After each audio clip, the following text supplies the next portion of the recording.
Hello बच्चों, कैसे हो? आप सभी का IQ मैथ्स में स्वागत है।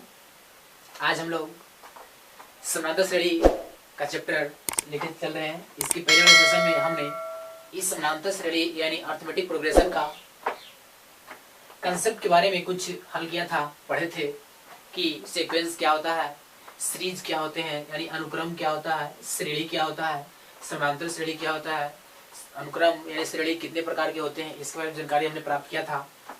तो आगे हम बोले थे कि अगले सेशन में हम समानांतर श्रेणी लेकर के चलेंगे और उस समानांतर श्रेणी यानी अर्थमेटिक प्रोग्रेशन जिसे हम लोग एपी के नाम से जानते हैं उसका nवां पद निकालेंगे। उस एपी का nवां पद क्या होता है यानी nth टर्म ऑफ एपी, यानी उस एपी का nवां पद क्या होता है, उसको कैसे निकाला जाता है, आखिर उसका फॉर्मूला क्या होता है, उसके बारे में आज हम जानकारी प्राप्त करेंगे।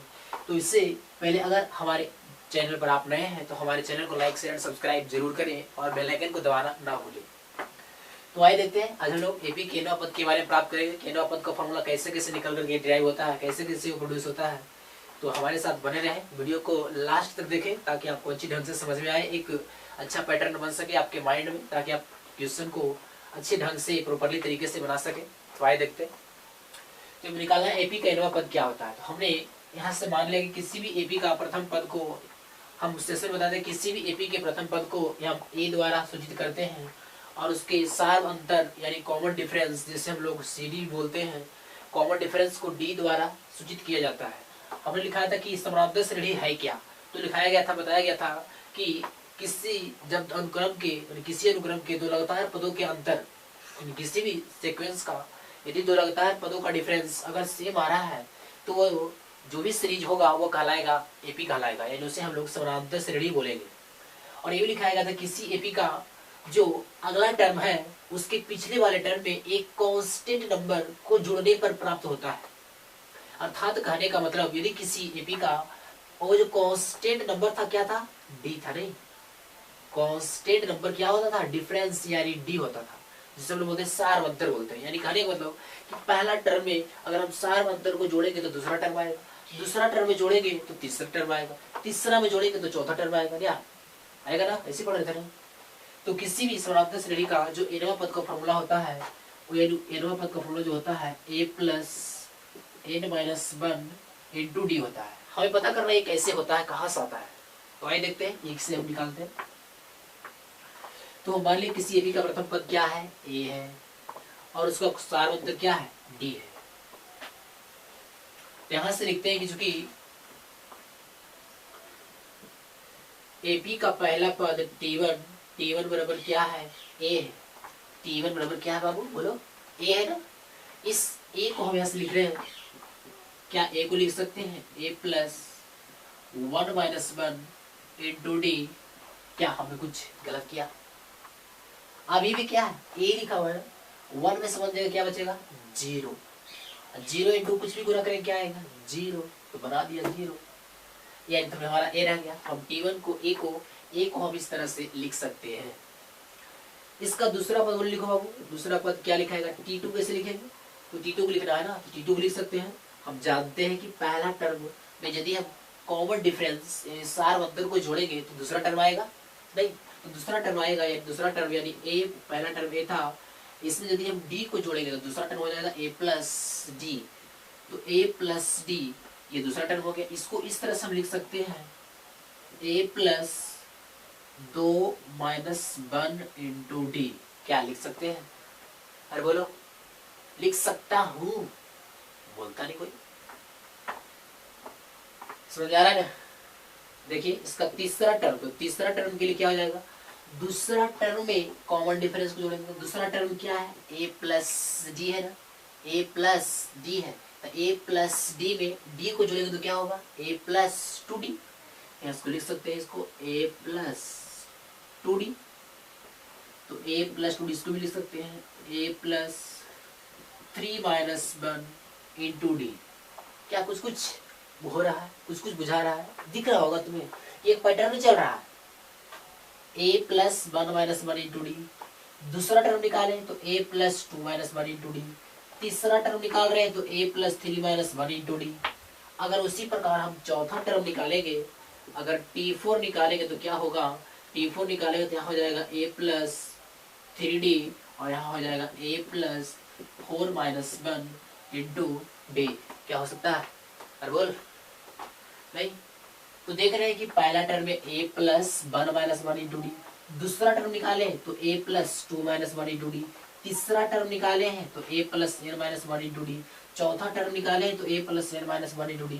तो इसमें हम जो पदों की संख्या है हमने n टर्म मान लिया है, यानी पदों की संख्या n है। n का मान 1 2 3 4 ये भी इंटीजर में रहेगा। तो यहाँ से निकालना इसका nवां पद क्या होगा? ये पहला पद हुआ, ये दूसरा पद, तीसरा पद, चौथा पद। ठीक उसी प्रकार हम चलते जाएंगे, कभी तो मिलेगा, कभी हम निकालेंगे nवां पद यानी क्या? tn। तो tn का फॉर्मूला क्या बोल रहा है? पहला टर्म निकाले तो a plus 1 minus 1 into D, दूसरा टर्म निकाले तो a plus 2 minus 1 into D, तीसरा टर्म निकाले तो a plus 3 minus 1 into D, चौथा टर्म निकाले तो a plus 4 minus 1 into D. ठीक उसी प्रकार nवां टर्म निकालेंगे तो क्या हो जाएगा? nवां टर्म निकालेंगे तो हो जाएगा a plus n minus 1 into D. क्या समझ में आया? अरे आया रे। यहाँ से फॉर्मूला हो गया tn बराबर a plus n minus 1 into D, जो किसी भी एपी का nth टर्म होता है। किसी भी एपी के nth टर्म का formula a plus n minus 1 into D. जहाँ पता होगा a को क्या बोलते हैं? a क्या है? a जो है फर्स्ट टर्म है, और d क्या है? सारवंतर है, और n क्या है? n जो है पदों की संख्या है, नंबर ऑफ टर्म्स है, पदों की संख्या। यहाँ से इसे याद रखना कि किसी भी एपी का जो nवां पद होता है tn बराबर a plus n minus 1 into D. ये कैसे आया आपको दिख रहा है? धीरे धीरे हमने यहाँ पहुंच गया। अब इस पर आधारित हम क्वेश्चन को लेकर के चलेंगे। इस पर किस प्रकार का क्वेश्चन आता है, कैसा कैसा क्वेश्चन आ सकता है हमारे बोर्ड एग्जाम में या एनसीईआरटी बुक में। इस पर आधारित जितने भी क्वेश्चन है हम सारा का सोल्यूशन आपके सामने इसी बोर्ड पर करेंगे। तो तब तक इसे लिखिए, आगे क्वेश्चन इस पर लिखे क्या रहे हैं, इस पर कैसा कैसा क्वेश्चन आपके सामने आए देखते हैं। इस पर क्वेश्चन दिया गया है, पहला क्वेश्चन इससे लिया गया है, एग्जाम्पल करा रहे हैं, ये सोल्यूशन नहीं है, सिर्फ हम एग्जाम्पल भी लेकर के चलेंगे। उसके बाद हम अगले सेशन से हम एनसीईआरटी का सोल्यूशन लेकर के आएंगे। आज सिर्फ एग्जाम्पल और कुछ कंसेप्ट को पढ़ेंगे। तो कहना है कि एपी के प्रथम 4 पद याद करें। क्वेश्चन दिया गया है कि एपी के प्रथम 4 पद याद करें यदि a बराबर -1 और d बराबर 1/2 हो। यानी किसी एपी का पहला पद दे रखा है a बराबर -1 d बराबर 1/2, तो निकालना है इसका प्रथम 4 पद निकालना है। तो 4 पद यहाँ तो पहला पद दे रखा है, यहाँ से लिख सकते हैं कि चूंकि t1, तो t1 यहाँ से दे रखा है, t1 बराबर a और a बराबर क्या है? -1। निकालना है दूसरा पद क्या होता है? t2 बराबर क्या होता है? t2 बराबर दूसरा पद क्या होता है? a plus d। नहीं अभी लिखे हैं, दूसरा पद बने a प्लस d, पहला पद में d जोड़ेंगे। यहाँ से a का मान क्या है? -1 और d का मान क्या है? 1/2। इससे हल करेंगे जो कुछ नहीं तो एलसीएम क्या हो जाएगा? 2, ये हो जाएगा -2 प्लस 1 यानी -1/2। नहीं उसी प्रकार निकालेंगे तीसरा टर्म, तो तीसरा टर्म क्या हो जाएगा? तो तीसरा टर्म बराबर a प्लस 2d। नहीं तो यहाँ से a, तो a का मान क्या है? -1 प्लस 2 इंटू डी के मान क्या है? 1/2। 2 से 2 कट जाएगा, होगा -1 प्लस 1 कट के क्या हो जाएगा? 0। तो यहाँ से दूसरा पद क्या आ जाएगा? सॉरी तीसरा पद क्या होगा? t3 बराबर 0। अब निकालना चौथा पद, तो ठीक है उसी प्रकार t4 बराबर, तो t4 बराबर a प्लस 3d। नहीं t4 बराबर a प्लस 3d। यहाँ से a का मान क्या है? -1 और 3 इंटू डी का मान क्या है? डी का मान यहाँ से दिया गया 1/2। अरे नहीं बोलो, तो क्या आ जाएगा? -1 और प्लस 3/2। इसमें कुछ नहीं तो क्या 1, इसका एलसीएम बोलो 2, तो क्या हो जाएगा? -2 और प्लस 3, तो क्या हो जाएगा? 3 to -2 यानी क्या 1/2। यहाँ से हमने एपी का 4 पद याद कर लिया। पहला पद तो -1 दिया हुआ था, दूसरा पद है क्या? -1/2, तीसरा पद क्या हो गया? 0 और चौथा पद 1/2। इस तरह के ऑब्जेक्टिव में क्वेश्चन आए पूछा जाता है। आए देखते इस पर अगला क्वेश्चन क्या है इस टाइप का। आए देखते हैं अगला क्वेश्चन दिया गया है, निम्नलिखित में से कौन सा अनुक्रम एपी में है। यानी जांच करना है कि दिया गया कुछ सीरीज दिया गया है, कुछ सीक्वेंस यहाँ से दे रखा है, और पता करना है कौन सा सीक्वेंस एपी में है और कौन सा सीक्वेंस एपी में नहीं है। तो जांच करने के लिए हम जानते हैं कि किसी भी एपी का जो सार अंतर होता है हमेशा समान होता है, इक्वल होता है। तो सभी दिए गए सीक्वेंस का अगर कॉमन डिफरेंस यानी सार अंतर अगर समान आ रहा है तो दिया गया सीरीज जे भी है वो ए बी में होगा। तो सभी का कॉमन डिफरेंस निकालना है। अगर सभी का कॉमन डिफरेंस अगर सेम आएगा, हमारा दिया गया सीरीज ए बी में होगा। तो पहला क्वेश्चन देखते हैं। तो पहला क्वेश्चन यहाँ से करा 2,4,8,16 डॉट डॉट डॉट जांच करना कि एपी में है या नहीं। तो एपी में है या नहीं इसके लिए हमें कॉमन डिफरेंस निकालना है। तो कॉमन डिफरेंस हम जानते हैं दो लगातार पदों का बीच का अंतर होता है। तो सबसे पहले निकालते हैं कॉमन डिफरेंस D1 निकालते हैं। यहाँ से D1 निकालते हैं। तो D1 मतलब बोलेंगे कि पहला निकालते हैं दो टर्म का डिफरेंस, यानी पहले दो टर्म का डिफरेंस, फिर अगले दो टर्म का डिफरेंस, फिर अगले दो टर्म का डिफरेंस इक्वल आना चाहिए। तो पहले लिखेगा D1 बराबर T2 माइनस T1। दूसरा पद में पहला पद को घटाएंगे, दूसरा पद में पहला पद को घटाएंगे। यहाँ से जाएगा ये 4 माइनस 2 बराबर क्या आएगा, यानी दो टर्म का जब डिफरेंस लिए है, पहले दो टर्म का डिफरेंस लिए हैं तो क्या आया, सारा उत्तर 2 आया। फिर आगे निकालते हैं चूंकि D2 बराबर आगे लिखते हैं T3 माइनस T2, आगे लिखना है T3 माइनस T2, यानी अगले दो टर्म का डिफरेंस ले रहे हैं। तो 8 माइनस 4 ये कितना आया, 4 आया। आगे भी निकाल सकते हैं, ऐसे निकालने से कोई जरूरत नहीं, क्योंकि देख रहे हैं यहाँ से कि पहला दो टर्म का जो डिफरेंस आया है 2 आया है, अगले दो टर्म का डिफरेंस 4 आया। क्या दोनों बराबर आया, अरे क्या बराबर है, D1 और D2 बराबर है। यहाँ से लिखेंगे चूंकि D1 जो है does not equal to D2 के, D1 बराबर D2 नहीं है, यानी सार मंत्र बराबर नहीं आया है। जब सार मंत्र बराबर नहीं आया तो दिया गया जो भी सीक्वेंस है ये सीक्वेंस एपी में नहीं होगा, ये सीक्वेंस एपी में नहीं होगा। क्योंकि जानते हैं कि समानांतर श्रेणी उस श्रेणी को बोलते हैं जिसके दो लगातार पदों का डिफरेंस हमेशा सेम आए।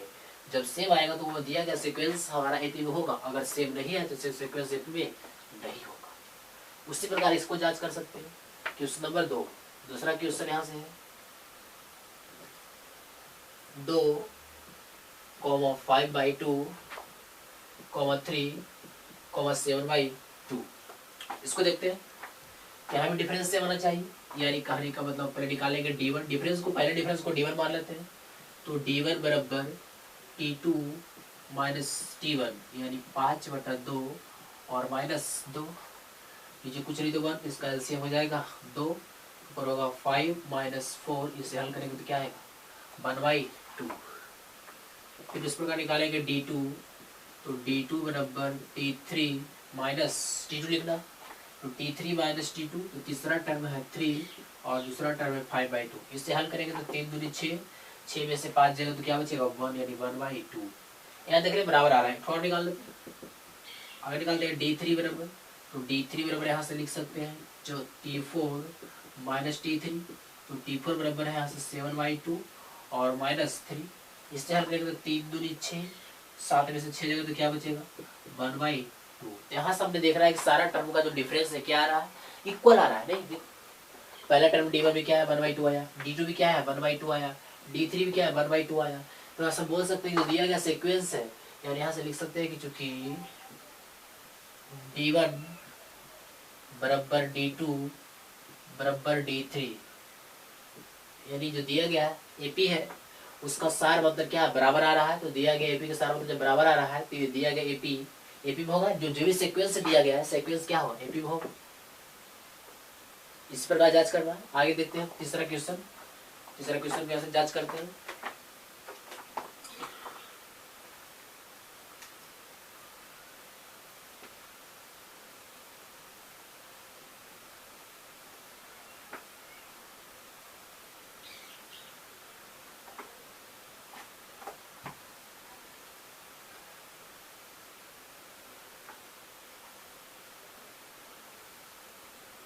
नहीं देखते इसमें थोड़ा हल कर लेते हैं ताकि हमें सुविधा मिले। ये √2 है, इसे √2 लिखते हैं। ये 8 है तो 8 को हम ऐसे लिख सकते हैं 4 × 2। ये 18 को लिख सकते हैं 9 × 2। 32 को लिख सकते हैं 16 × 2 डॉट डॉट। ऐसा क्यों कर रहे हैं आपको पता चला होगा। ये √2 है, √2 रह जाएगा कॉमा। ये 4 का वर्गमूल होता है 2, √2 अंदर रह जाएगा। 3 का 9 का वर्गमूल होता है 3, √2 अंदर रह जाएगा। 16 होता है 4 का, √2 अंदर रह जाएगा। इसी प्रकार चलते रहेगा। अब क्योंकि यहाँ घटाना मुझे आसानी होगा, अब ऐसे निकालना है चूंकि D1 बराबर, तो D1 क्या होगा बोलो बाबू T2 माइनस T1, तो T2 क्या है 2√2 माइनस √2, तो 2√2 में से √2 घटेगा तो क्या आएगा 1√2 यानी √2 आया। फिर निकालेंगे उसी प्रकार D2 बराबर, बोलो D2 क्या होगा D2 बराबर T3 minus T2, T3 minus T2। तो तीसरा टर्म क्या है 3√2, तो तीसरा टर्म है 3√2 और दूसरा टर्म है 2√2, घटाएंगे तो क्या आएगा √2। आगे निकालेंगे फिर D3 बराबर, तो D3 बराबर क्या हो जाएगा D3 बराबर T4 माइनस T3, तो T4 क्या है T4 देखिए क्या है 4√2, तो T4 4√2, T3 3√2, तो 4√2 में से 3√2 दूर जाएगा क्या हो जाएगा √2। तब यहाँ से हम देख रहे हैं कि तीनों जो डिफरेंस है इस दिए गए सीरीज का जो डिफरेंस है, प्रत्येक दो लगातार टर्म का डिफरेंस हमेशा इक्वल आ रहा है। यहाँ से बोल सकते हैं कि चूंकि D1 बराबर D2 और बराबर D3, तो तीनों दिए गए टर्म का डिफरेंस इक्वल आया है, इसलिए यहाँ से बोल सकते हैं कि दिया गया जो सीरीज है AP में होगा। जो सीरीज दिया गया है 2,8,18,32 से क्या है AP में होगा। इस तरह से क्वेश्चन को जांच किया जाता है कि कौन सा सीरीज AP में है और कौन सा सीरीज AP में नहीं। आइए इस पर अगला क्वेश्चन। अब किस टाइप का क्वेश्चन आएगा, हमने पहला टाइप क्वेश्चन लिया टर्म निकालने पर, दूसरा टाइप क्वेश्चन लिया गया है कि कोई भी सीक्वेंस AP में है या नहीं। आइए देखते हैं इस पर तीसरा टाइप का क्वेश्चन कैसे कैसे आता है।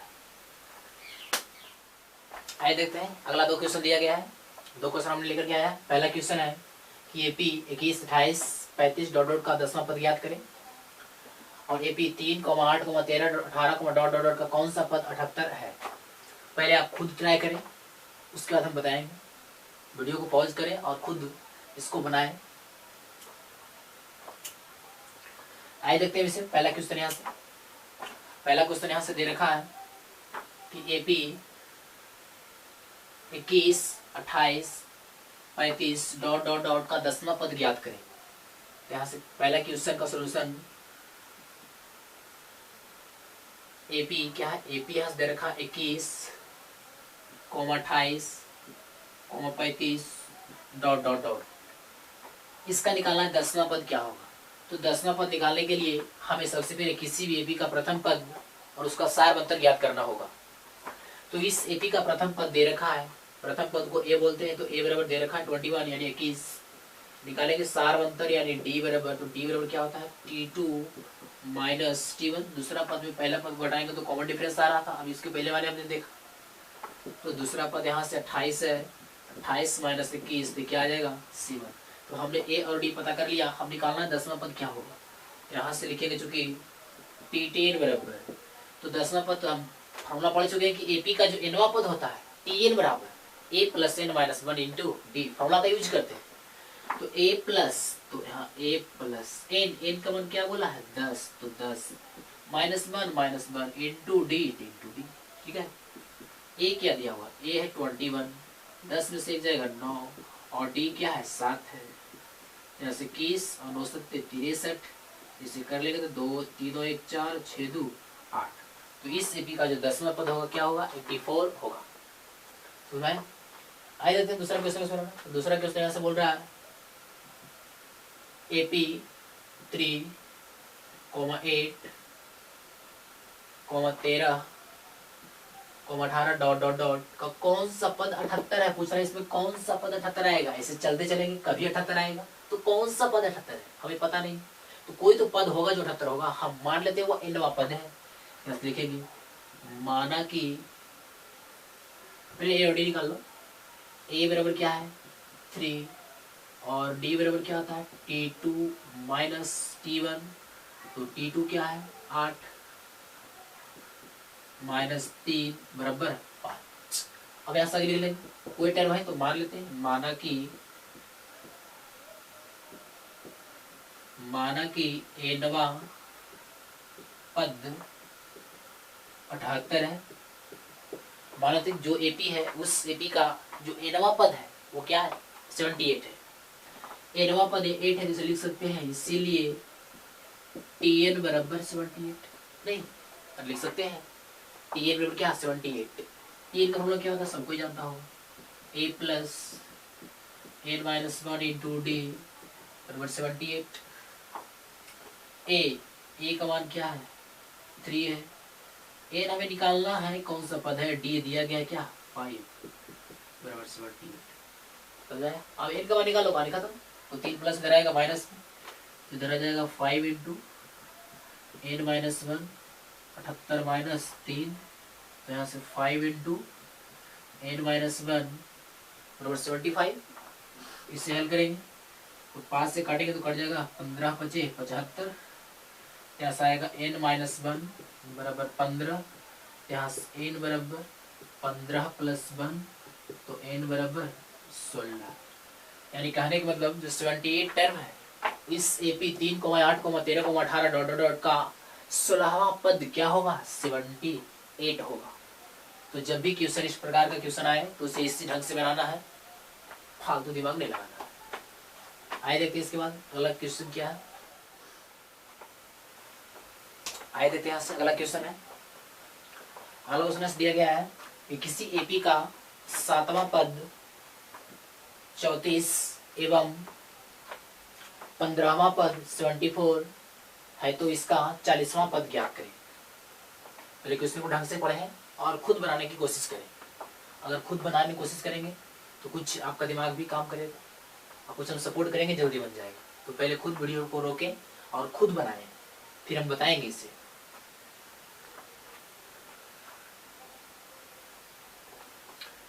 आइए देखते हैं इसे बताते हैं। यहाँ से दिया गया है कि किसी एपी का 7वां पद, सातवां पद मतलब क्या हुआ 7वां पद मतलब T7। तो किसी एपी का 7वां पद T7 बराबर क्या है 34। वो 7वां पद क्या होगा a प्लस Tn बराबर क्या होता है a plus n minus 1 into D. तो T7 को लिख सकते हैं a plus 7 minus 1 into D equal to 34। नहीं, अब यहाँ से हो जाएगा a प्लस 6d बराबर 34। ये 6d प्लस में इधर आएगा माइनस में, यहाँ से a बराबर आ जाएगा 34 माइनस 6d। एक कंडीशन निकल गया यहाँ से।